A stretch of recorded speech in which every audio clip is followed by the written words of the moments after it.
Hello, I'm through the Visor. It's going to be for my university project. The first video is already on the channel somewhere. This one's about the gear that bikers wear. The first one was about apps. So it's for my final project, of which the title is How Does Technology Enhance the Motorcyclist? And yeah, as I said, first one's about apps. This one's about the gear. In terms of enhancements, it would be about the gear as in like heated gloves. So there's various different types of gloves that you can get. There's kit that you can like wire into your bike, and then as you get on the bike you plug it in, which is all very useful, but I think on a bike like mine it's not that useful because the battery and the engine itself isn't that great, and I don't think, to be honest, the power would last long enough for it to actually power the gloves.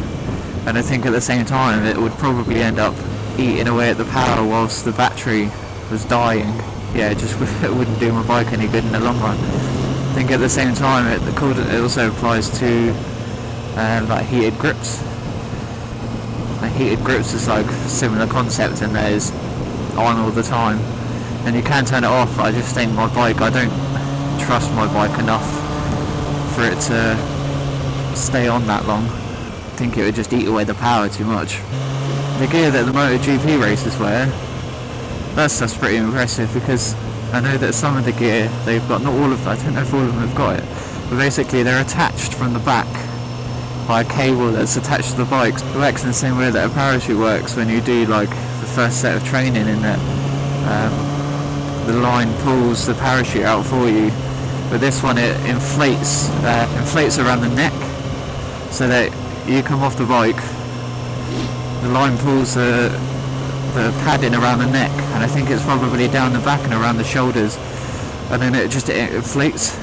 So when it inflates, and you obviously when you hit the floor, your body's a lot more resistant to the impact because you're more rigid. That definitely enhances a biker, but at the same time, that kind of gear is thousands and thousands pounds worth of equipment, and for like everyday use, there's more chance of, I'd say that there's probably more chance of me coming off than there is of a MotoGP rider. So I mean, yeah, in terms of that is enhancements. Everyday use probably isn't going to be very good. The other thing I wanted to talk about is a helmet. It's a helmet called the Skully.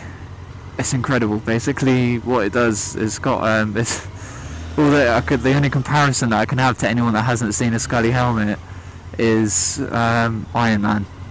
So from the Iron Man films, when it does the inside view of his helmet and it's got all the screens on the inside, that's what it reminds me of. Basically down in the right hand corner of the visor, it's got like a little screen that pops up, and that has constantly got a view of behind you. You've kind of never got a blind spot really, because it will always have in the bottom corner that rear view.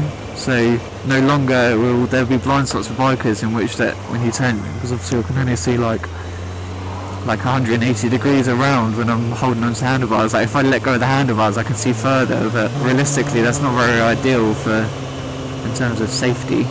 Although biking, you do it because you are confident in your riding capabilities that you can turn around for a second and you're not going to die. But yeah, I mean, it's not quite as advanced as Iron Man's helmet. It connects to your phone as well, so it acts as a GPS. From what I can understand and what I've seen of the videos on the website, it comes up with like the actual directions on screen. It's almost like having like a sat nav on the bike but in your helmet. It's transparent as well, like the video feed is transparent, so that you're never going to have something that's blocking your view. You're always going to be able to see through it. You talk through your helmet to your phone, so you can get it to play music, you can make phone calls. I mean, it's incredible.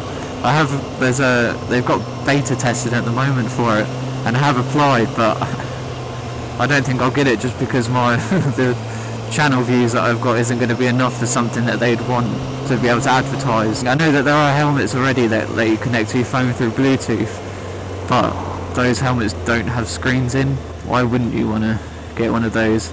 I've got a feeling when it's actually released it will probably be like, I'm going to say like at least like $1,000 probably for this helmet, because it's insane. Thanks for watching. I've been through the visor, and don't forget to like, rate and share my videos.